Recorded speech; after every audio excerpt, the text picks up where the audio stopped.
안녕하세요. 크리스찬 독서실입니다. 오늘은 정광님의 성경이 만든 사람, 백화점 왕, 워너메이커라는 책을 가지고 왔습니다.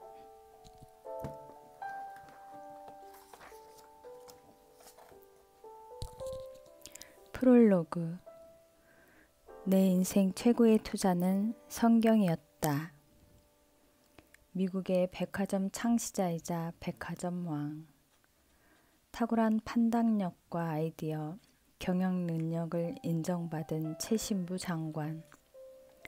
전 세계 곳곳에 YMCA 건물을 지어준 사람.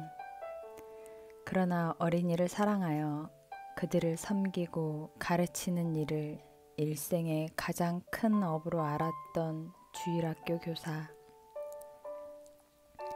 한평생 이렇게 서로 다른 분야에서 탁월한 업적과 아름다운 자취를 남긴 사람이 있을까? 존 워너메이커는 아무나 쉽게 뒤를 따르기 힘든 인물이었다. 84세였던 1921년 사업가로서 60년을 맞은 기념행사에서 한 기자가 그에게 질문을 던졌다. 회장님, 지금까지 투자한 것 중에서 가장 성공적인 투자는 무엇이었습니까? 그는 답변을 마음속에 담고 있었다는 듯 한치의 머뭇거림도 없이 이렇게 대답했다. 내가 10살 때 최고의 투자를 한 적이 있지요. 그때 나는 $2 75센트를 주고 예쁜 가죽 성경 한 권을 구입했어요. 이것이 내 인생에 있어서 가장 위대한 투자였습니다. 왜냐하면 그 성경이 오늘의 나를 만들었으니까요. 기자가 다시 물었다. 그렇다면 성경만 구입하면 성공할 수 있나요? 그렇지 않습니다. 먼저 하나님을 믿고 말씀을 실천해야지요. 하나님을 신뢰하고 즐겁고 기쁘게 일하다 보면 성공은 어느새 자신의 옆에 다가와 있게 됩니다. 미국의 16대 대통령 에이브라함 링컨과 정열의 복음 전도자 D.L. 무디와 동시대를 살았던 존 워너메이커. 가난했던 어린 시절 오직 하나님을 의지하며 자랐고 하나님의 말씀인 성경을 읽으며 꿈을 품고 성경의 가르침을 실천했던 사람. 그는 실로 자신에게 주어진 삶을 최선을 다해 살면서 그 모든 영광과 찬사를 하나님께 돌렸던 위대한 거인이었다. 대부분의 사람들이 성경을 아는 것으로만 만족하며 사는 동안 워너메이커 그의 인생은 매 순간 성경 말씀을 실천하며 꿈을 성취하는 것으로 채워져 나갔던 것이다. 1부 성경 위에 세운 비전. 존, 심부름 하나만 해줄래? 루이스 아저씨 가게에 들려서 실타래 하나만 사다 주렴. 리지 아줌마의 드레스를 마무리해야 하는데 옷감하고 실이 잘 안 맞는구나. 여기 옷감 샘플과 돈이 있다. 네 엄마, 얼른 다녀올게요. 마침 친구 야곱과 시내에 나가려고 했던 존은 신이 나서 문 밖을 나섰다. 어머니로부터 받은 1,000조각과 돈을 호주머니 안쪽에 깊숙이 넣고는 시내로 가벼운 발걸음을 옮겼다. 존과 야곱은 실타래를 파는 커다란 가게 앞에 도착했다. 문을 조심스럽게 열고 들어가자 계산대 옆에 있던 한 점원이 퉁명스럽게 물었다. 너희들 뭘 사러 왔니? 저 실타래 하나 사려고요. 무슨 색깔을 원하는데? 혹시 돈은 갖고 왔겠지?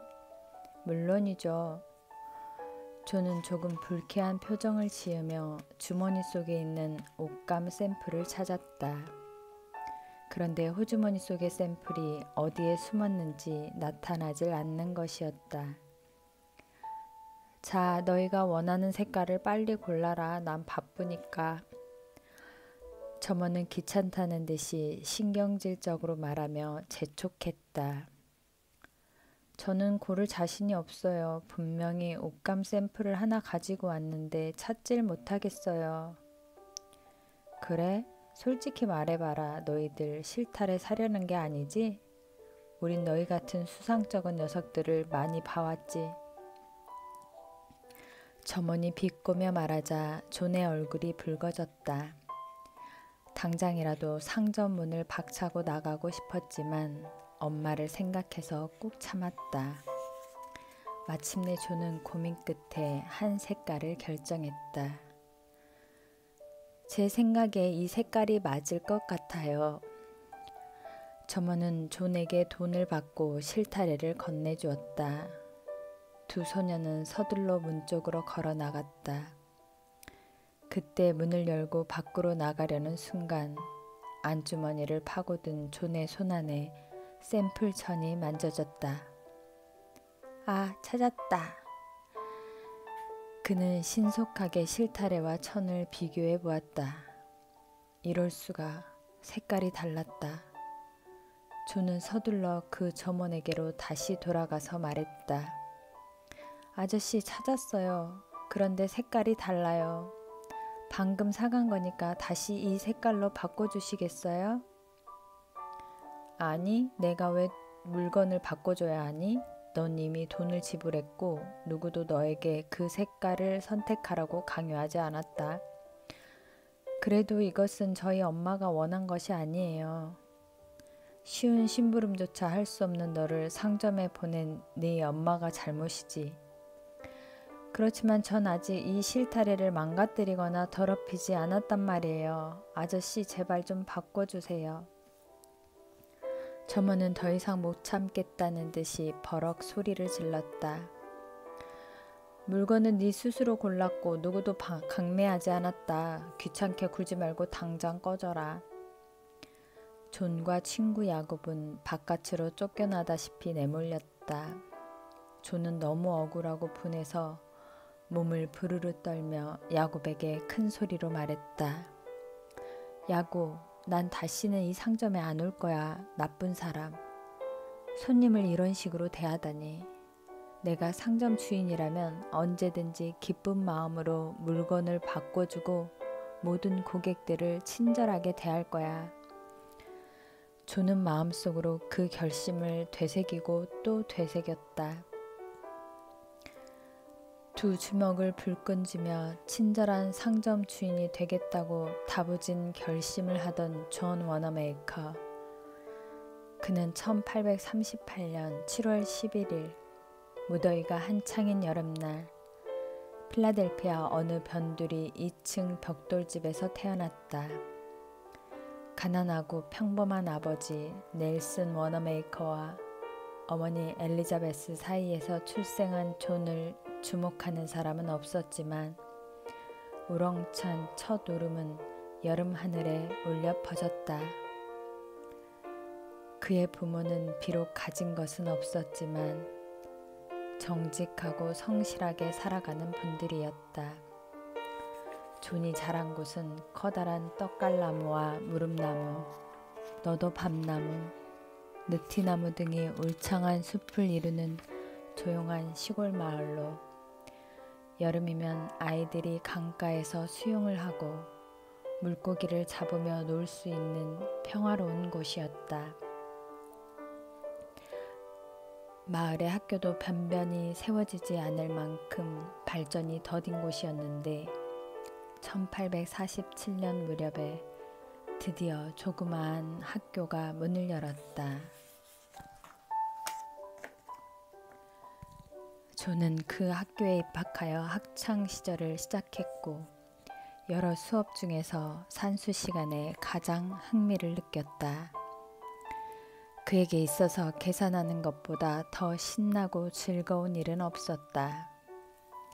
그리고 틈만 나면 사전을 찾아 단어 맞추는 놀이에 빠졌고 글쓰기와 책 읽는 것을 좋아했다. 훗날 그가 어린 시절 성경을 읽는 것 외에 나에게 가장 큰 즐거움은 사전을 찾아 단어를 연구하고 글을 쓰는 것이라고 고백할 정도였다. 반면 그는 체육 시간은 별로 달가워하지 않았다.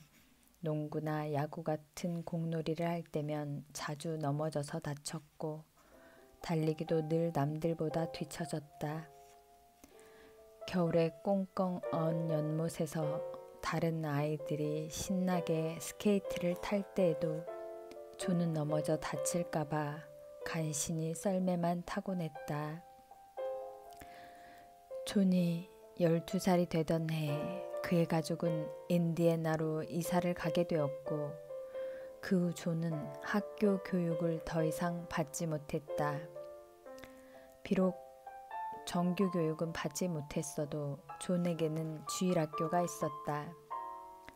10살 때부터 다닌 랜드레스 주일학교는 시에서 랜드레스라는 사람의 집을 구입하여 교회로 사용할 수 있도록 허가하면서 세워진 것이었다. 루터 교회가 주일학교 운영을 재정적으로 지원했고 윌리엄 제이 헐락과 존의 아버지 넬슨 워너메이커가 첫 번째 교사가 되었다. 나중에 워너메이커는 세상을 떠나기 전 랜드레스 주일학교를 이렇게 회상했다. 나는 랜드레스 주일학교에 처음 나가면서부터 75년 동안 주일학교에서 성경 교육을 받아왔습니다. 그 시간이 내 인생에서 가장 즐겁고 행복한 시간이었습니다. 근면한 존의 아버지는 집 근처에서 벽돌 공장을 운영했다.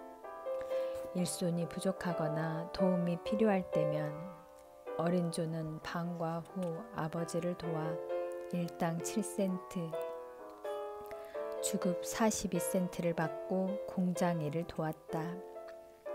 너무 어려서 힘든 일은 할 수 없었지만 잔 심부름과 햇볕에 마른 벽돌을 뒤집는 일은 얼마든지 할 수 있었다.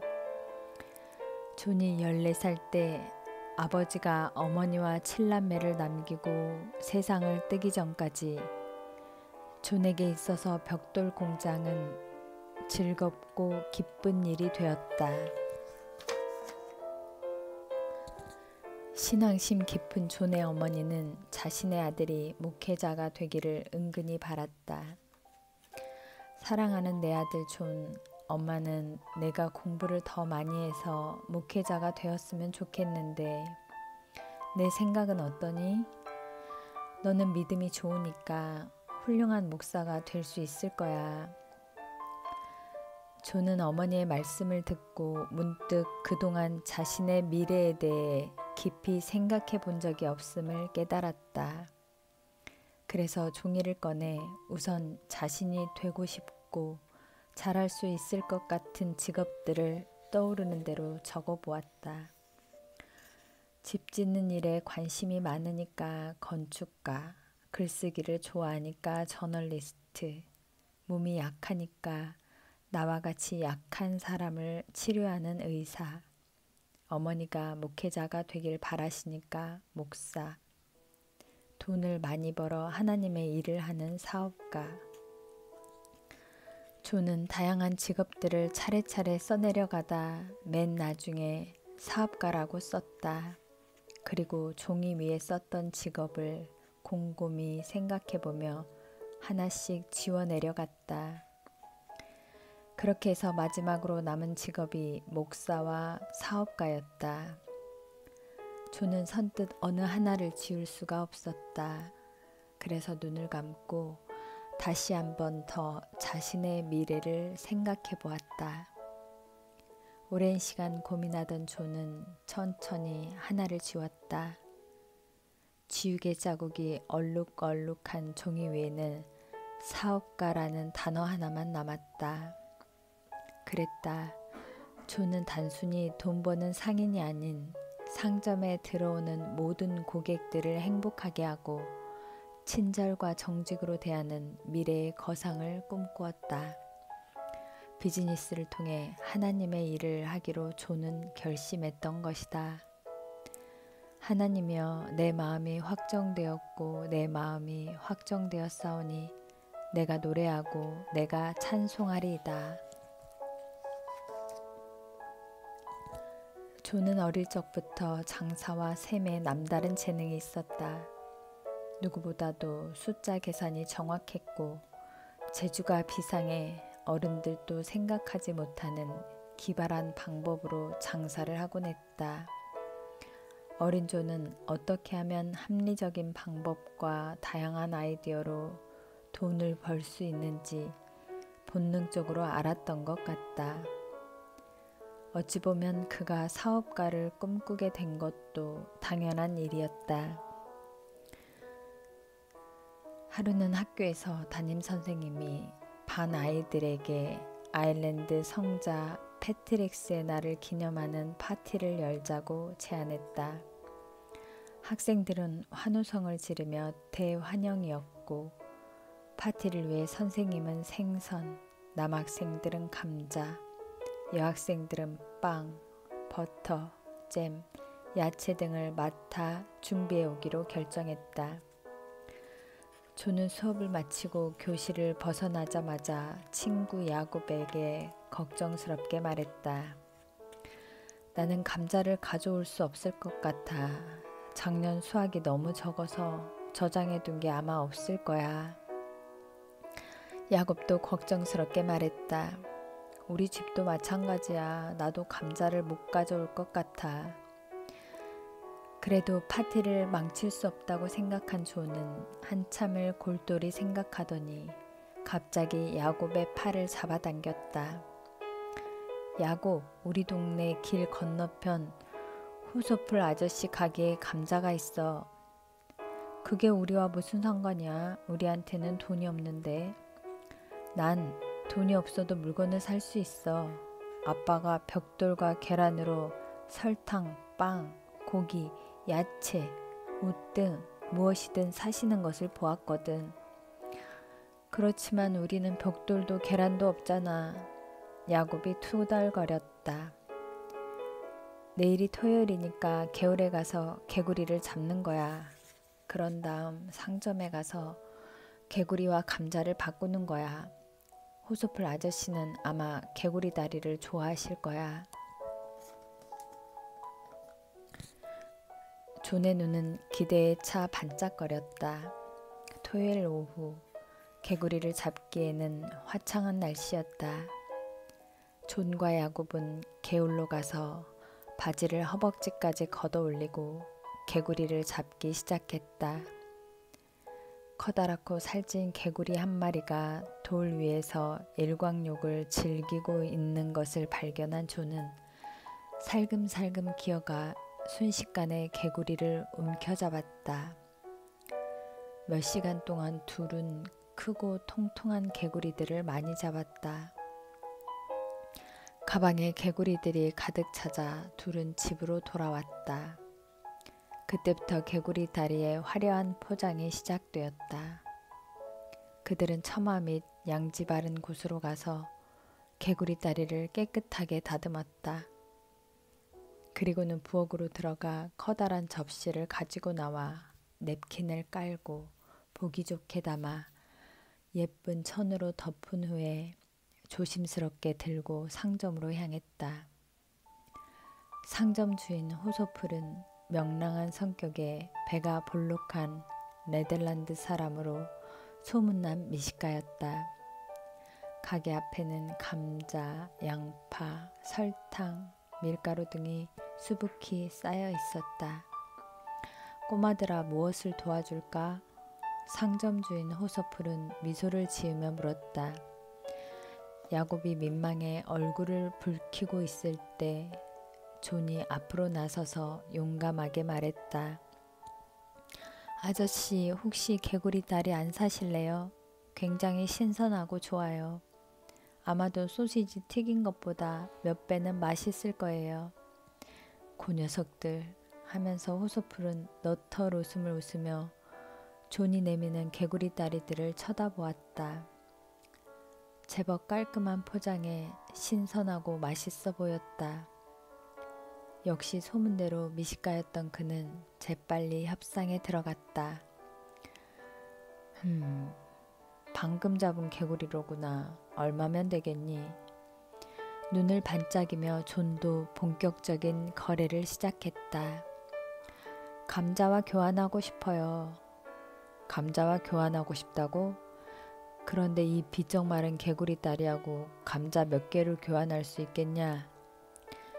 그때 갑자기 야곱이 끼어들면서 6개요 하고 외쳤다. 4개만 얻어도 행운이라 생각했던 야곱은 기대에 찬 눈으로 바라보았다.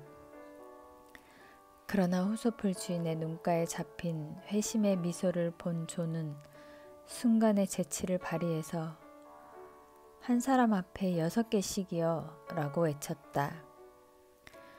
호소풀은 존의 말에 약간은 당황스러웠지만 자신이 골라주는 감자로 받겠다는 조건하에 흔쾌히 12개의 감자를 담아주었다. 집으로 돌아오는 길에 야곱은 존에게 고마워하면서 물었다. 내 덕분에 저녁에 먹을 감자까지 얻게 됐다. 그런데 어떻게 아저씨가 우리 각자에게 6개씩이나 줄 거라고 생각했니? 2가지 이유가 있지. 하나는 감자 개수를 6개라고 말했을 때 아저씨의 얼굴 표정을 읽었어. 어른들은 아이들을 적당히 이용했다고 생각할 때는 그런 야릇한 웃음을 보이거든. 그리고 개구리 다리 한 접시와 감자 12개의 값은 적당하다고 생각했어. 소년 워너메이커는 협상할 때 상대방의 의중을 읽는 능력, 자신이 제시한 물건에 대한 정확한 가치 매기는 법을 누가 가르쳐주지 않아도 잘 알고 있었다.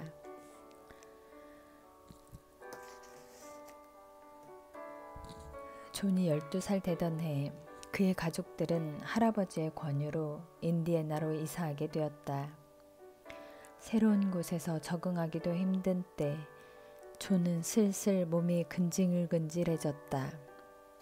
쌓여만 가는 사과들이 아깝기도 했고 그 사과들을 제대로 팔 수 있는 묘안도 떠올라 더 이상 지체할 수 없었다. 간신히 할아버지를 설득한 존은 이웃마을 리즈버그 광장에 가면 장사가 될 것 같다는 예감이 들어 동생 윌리엄의 손을 끌고 나갔다. 역시 광장은 캠프하러 온 여행객들과 아이들을 데리고 나온 가족들로 붐볐다. 존은 재빨리 질 좋은 사과를 예쁜 바구니에 담아 사람들의 시선을 잡았다. 보기 좋은 것이 맛도 있다고 사과는 날개에 돋친 듯 팔려나갔다. 그리고 팔린 사과들은 고스란히 주머니 속 돈으로 바뀌었다.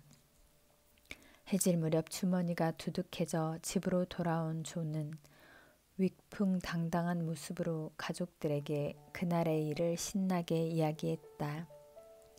며칠 뒤 존은 다시 동생 윌리엄과 함께 과일과 채소를 잔뜩 가지고 리즈버그 광장으로 나갔다.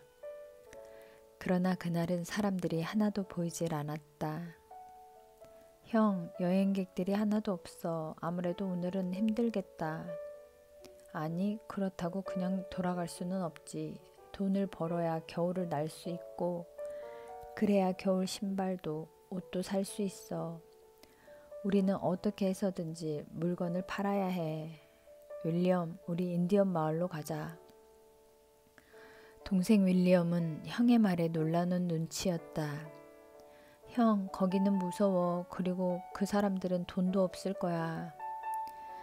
그럴 수도 있지. 하지만 그들은 모카신과 우리가 필요한 다른 물건들을 가지고 있어. 과일이나 채소와 맞바꾸면 돈과 다름없는 거야. 그렇지만 그곳은 위험해. 난 인디언 마을에 가고 싶지 않아. 윌리엄은 한참을 투덜거렸지만 벌써 인디언 마을로 마차를 몰고 있는 형을 말릴 재간이 없었다. 1시간 이상을 달렸을까?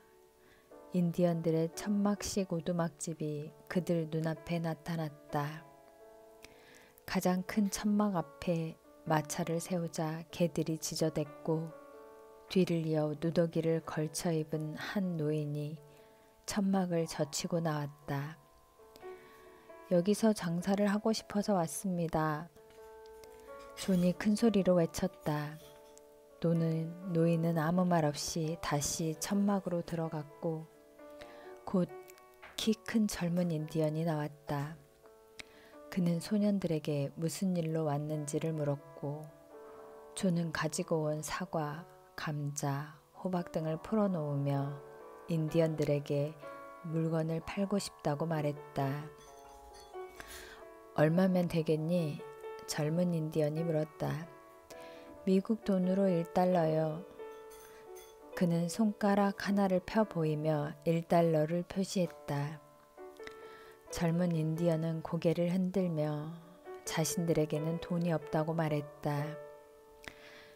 이미 마음의 준비를 하고 있었던 존은 웃음 띤 표정으로 젊은 인디언이 신고 있는 모카신을 가리켰다.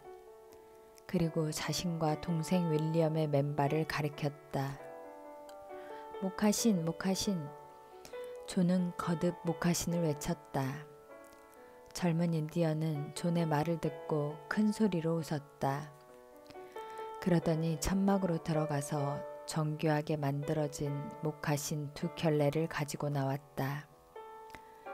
여기 모카신이다. 이것과 내가 가져온 물건들을 교환하자. 그리고 다음에 또 호박과 감자, 과일들을 가지고 올 수 있겠니? 그러고 말고요. 인디언들과의 첫 거래가 성공적으로 이루어진 존은 뛸 듯이 기뻤다.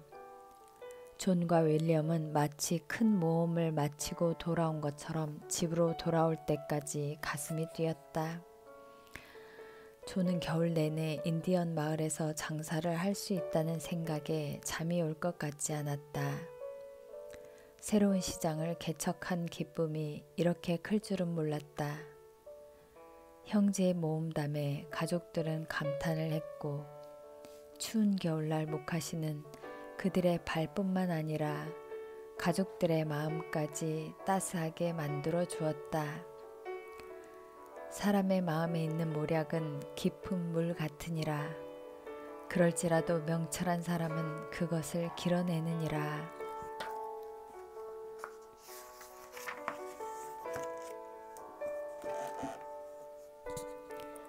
어른들도 흉내내기 힘든 장사 방법을 끊임없이 생각해내고 또 그것을 실제로 성공시켰던 존은 이미 마을에서 탁월한 장사꾼으로 소문이 날 정도였다. 그러나 그런 은사와 재주를 가진 존에게 있어서 정말 중요한 것은 따로 있었다. 그것은 바로 자신의 인생 지표가 된 하나님의 말씀이 담긴 성경책이었다. 성경책과 처음 만난 것은 랜드레스 교회 주일 학교에 다니던 10살 때였다. 누구보다 성경 공부에 열심을 냈던 존은 자신만의 성경책이 너무나 갖고 싶었다.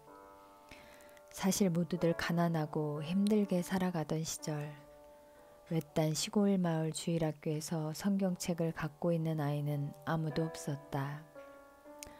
그러던 어느 날 주일학교 성경 공부 시간, 여느 때처럼 아이들은 성경 말씀을 들으며 눈을 반짝이고 있었다. 그 아이들을 바라보면서 열심히 가르치고 있던 헐락 선생님은 성경 공부를 마친 뒤 아이들에게 자신의 빨간 가죽 성경을 꺼내 보여주며 이렇게 말했다. 자, 이 성경책 예쁘지? 어젯밤에 문득 이런 생각이 들었단다.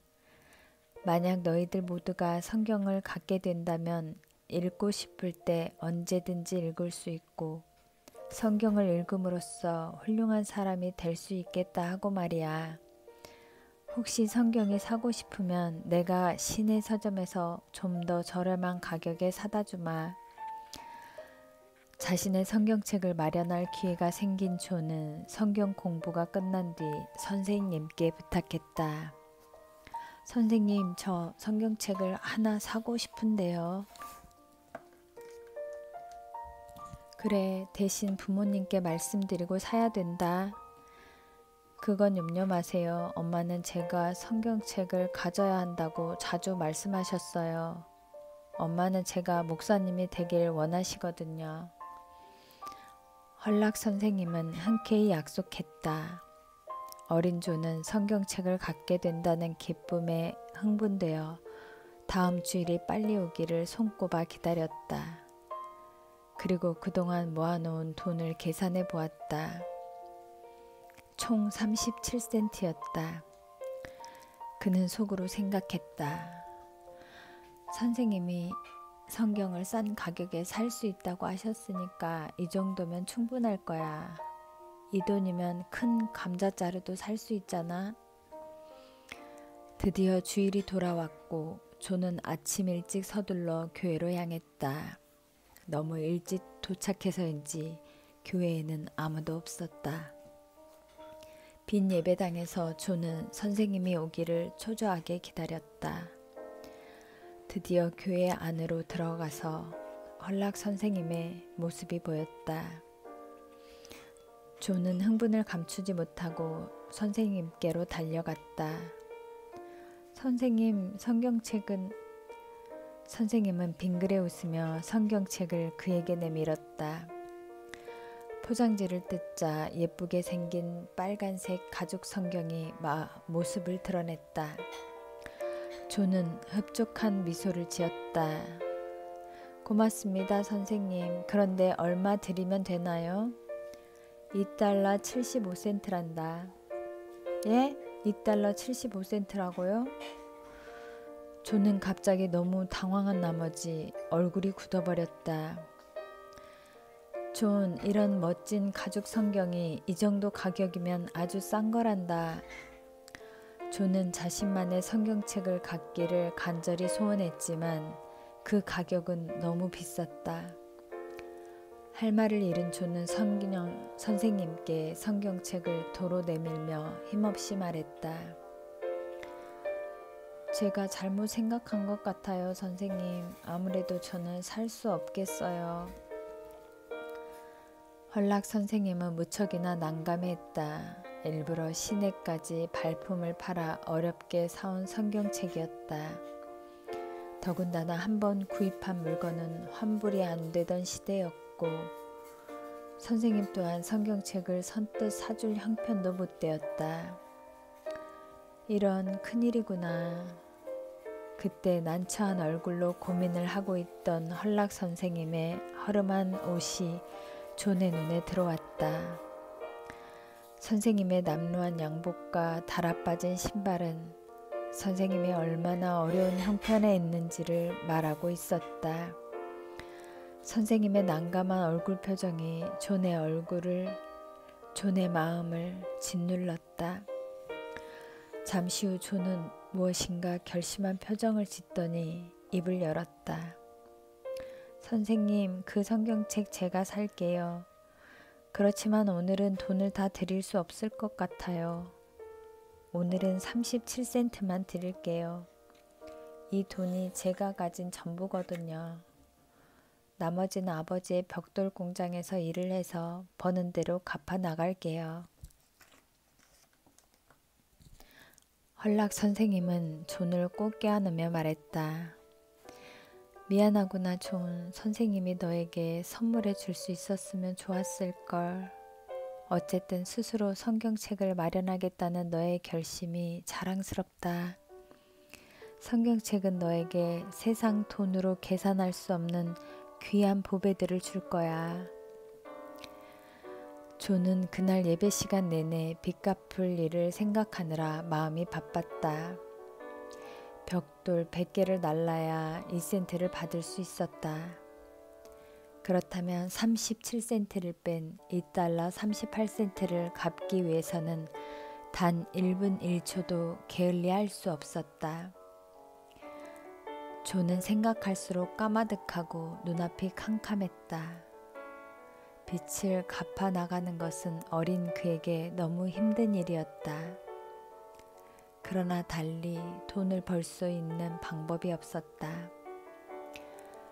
다음날 존은 방과 후 벽돌 공장으로 달려가 성경책 사건에 대해 아버지에게 솔직히 말씀드렸다.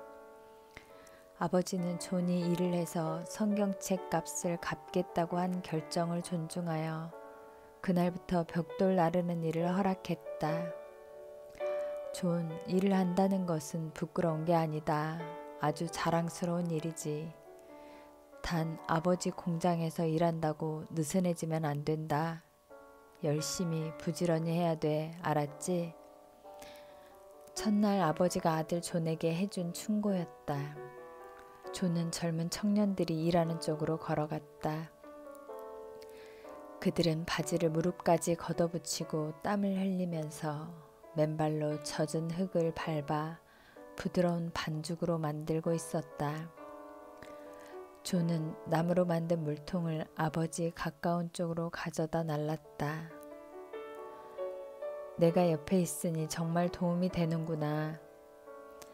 아버지는 밝게 웃으면서 벽돌 만드는 틀을 물속에 집어넣은 뒤 다시 꺼내서 깨끗한 모래 위에다 올려놓고는 반죽이 서로 붙지 않도록 했다.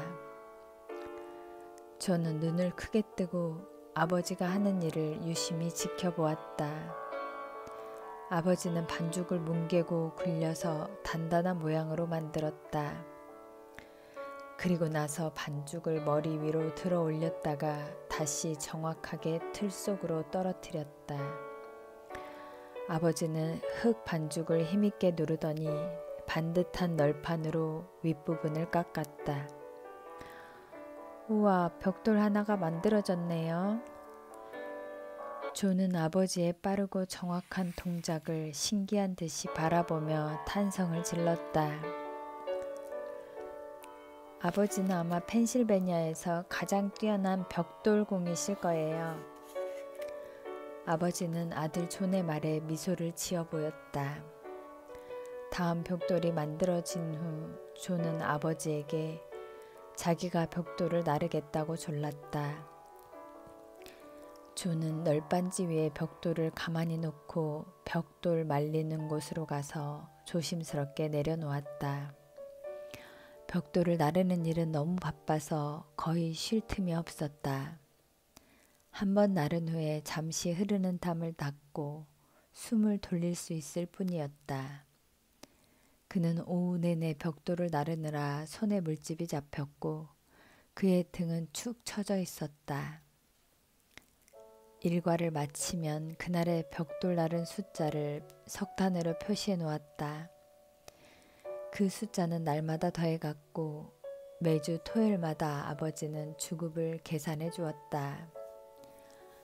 드디어 성경책을 구입한 지 정확히 1년 반 되는 주일에 존은 선생님께 나머지 18센트를 내밀며 큰 소리로 말했다. 선생님, 오늘이 마지막 빚을 갚는 날이에요. 이제 이 성경책은 진짜 제 것이 되었어요. 존, 내가 결국 해냈구나. 내가 정말 자랑스럽다. 이제부터 성경을 열심히 읽어서 그 말씀대로 내 인생을 열심히 살다 보면 하나님께서 반드시 축복하실 거야. 존은 이제 완전히 자신의 것이 된 성경책을 품속에 꼭 껴안았다. 하나님의 말씀이 자신의 가슴 속으로 빨려 들어오는 것 같은 기분이 들었다. 이 세상에서 가장 값진 보물은 성경이라고 존은 생각했다. 또 내가 어려서부터 성경을 알았나니 이는 하나님의 사람으로 온전케 하며 모든 선한 일을 행하기에 온전케 하려 함이니라.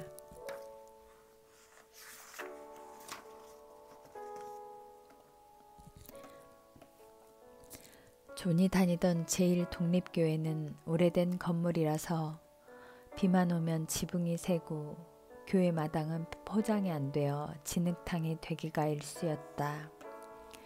사람들의 양말과 구두가 젖는 건 당연지사였고 예배당도 지저분하기 이를 데 없었다. 그러나 교인들은 불평만 늘어놓을 뿐 아무도 대책을 세우는 사람이 없었다. 존은 이런 안타까운 상황을 보며 교회 마당 입구를 벽돌로 포장해야겠다는 결심을 했다.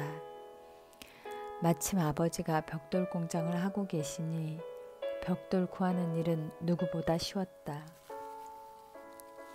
다음 날부터 존은 하루 7센트인 자기 임금의 일부를 쪼개어 벽돌 한 장씩을 사서는 아무도 보지 않는 이른 새벽에 교회 마당 입구에 깔기 시작했다. 그 넓고 긴 교회 마당 입구를 어린 존 혼자서 포장하려면 좋기 2년도 넘게 걸릴 일이었다. 그러나 기적은 한 달도 채 못 되어 일어났다. 어느 날 제1독립교회 담임 목사인 존 챔버스 목사는 몇 주일째 벽돌을 까는 사람이 누군가 몹시 궁금했다. 그 주인공을 알아내기 위해 그는 평소보다 일찍 교회로 나섰다. 마침내 교회 입구로 들어서자 주일 학교에 다니던 13살짜리 존이 열심히 벽돌을 날라 길을 포장하고 있었다. 존은 그날도 아침 일찍 아무도 모르게 벽돌 담은 리어커를 끌고 와서 정성스레 작업을 하고 있었다. 어른들도 하지 않는 일을 어린 존이 하고 있었던 것이다. 그 모습을 지켜보던 챔버스 목사는 가슴 깊은 곳에서부터 뜨거운 무언가가 솟구쳐 오름을 느꼈다. 그것은 전에 느껴보지 못했던 하나님이 주시는 감동이었다. 챔버스 목사는 어린 존을 위해 마음속으로 간절히 기도했다. 하나님, 어린 존이 어른들도 하지 않는 일을 하고 있습니다. 하나님께서는 존을 꼭 축복하셔서 30배, 60배, 100배로 갚아주세요. 챔버스 목사는 주일 설교 때 모든 교인들에게 존이 한 일을 이야기했고 교인들은 존의 신앙과 헌신에 감격하며 자신들의 이기적이고 형식적인 신앙생활을 반성했다.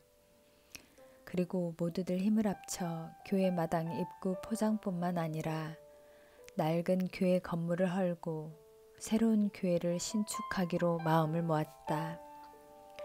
어린 존과 그의 벽돌 한 장 한 장이 만들어낸 역사였다. 이렇게 벽돌 한 장으로 시작된 워너메이커와 챔버스 목사의 인연은 평생을 이어갔다. 위대한 인물들의 배후에는 항상 멘토가 있다는 말이다.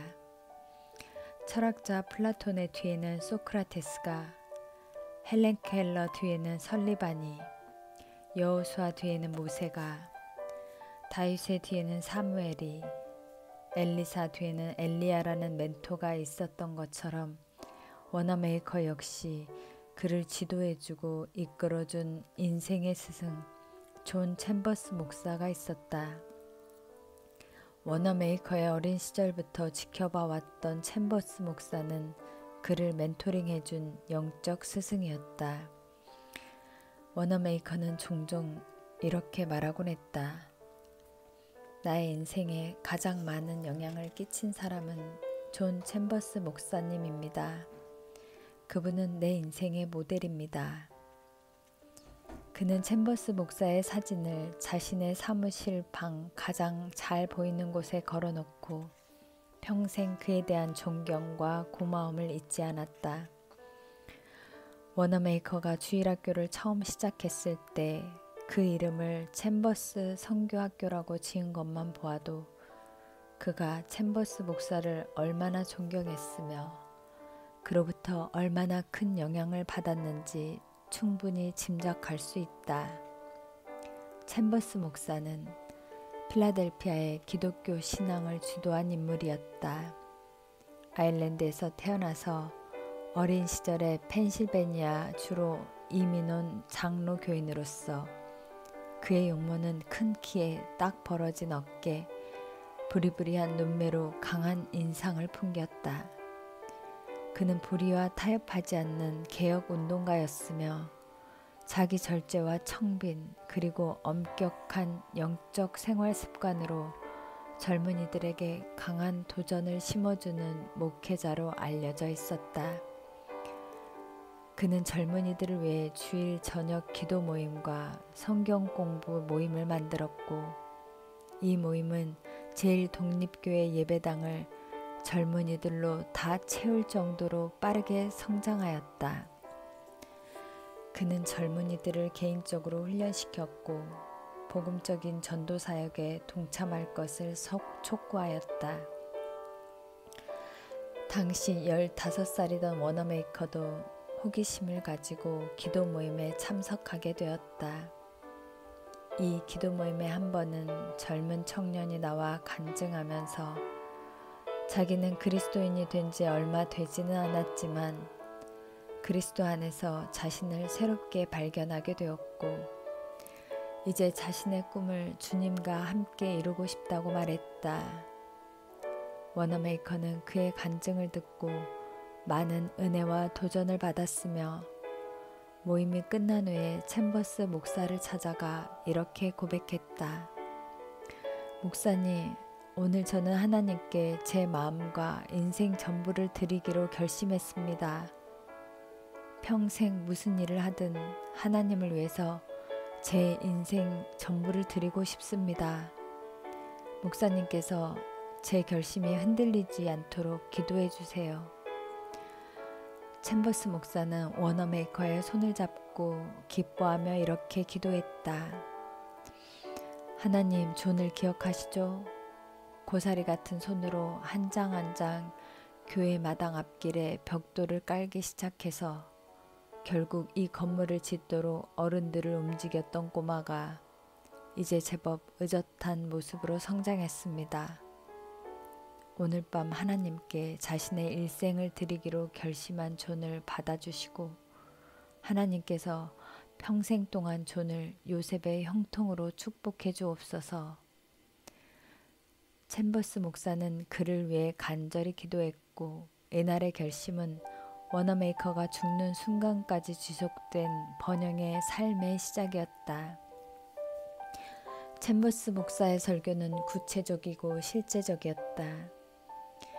이웃을 사랑하는 데 인색한 그리스도인에게 강한 도전을 주었으며 성경 말씀으로부터 멀어진 형식적인 그리스도인들에 대한 질책은 순수하고 정의감에 불타오르는 젊은이들의 마음을 사로잡았다.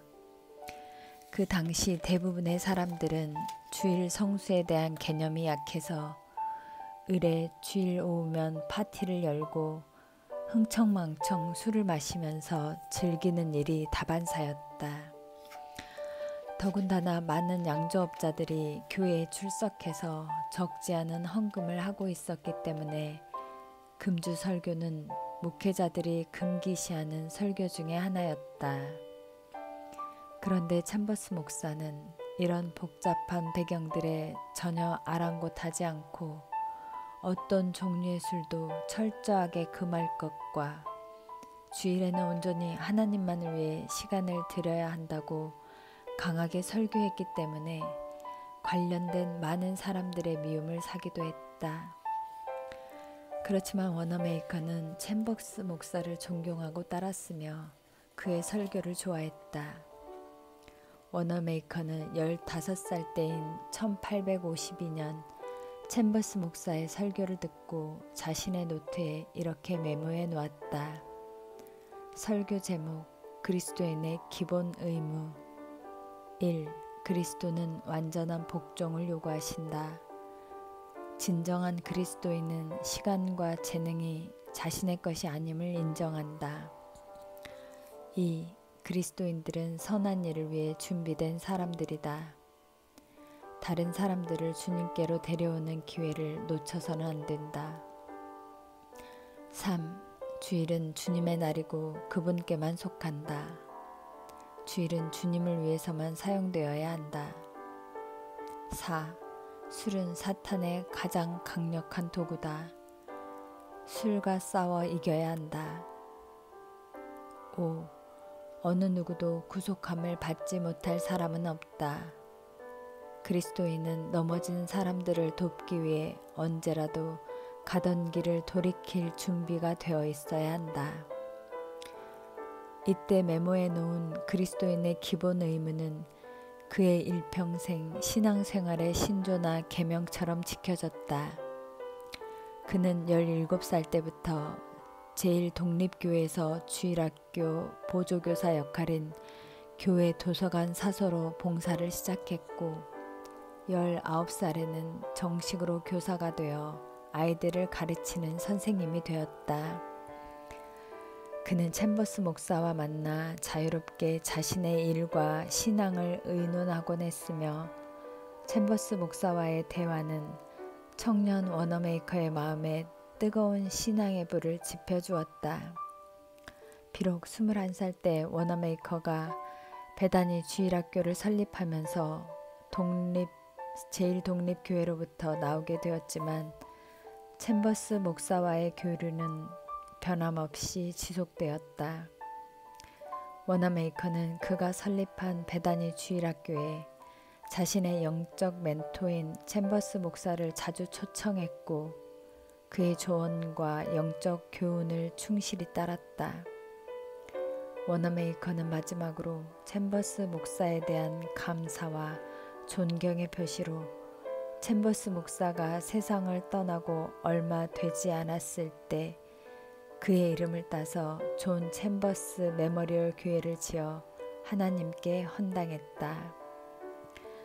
청소년 시절 워너메이커는 멘토 챔버스 목사를 만나 그의 꿈과 인생의 목표를 신앙 안에서 바로 세워나갔다.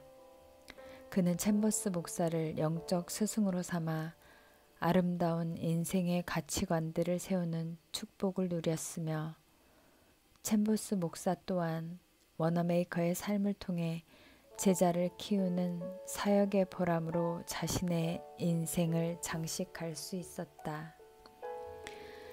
그리스도 안에서 일만 스승이 있으되 아비는 많지 아니하니 그리스도 예수 안에서 복음으로써 내가 너희를 낳았음이라. 감사합니다.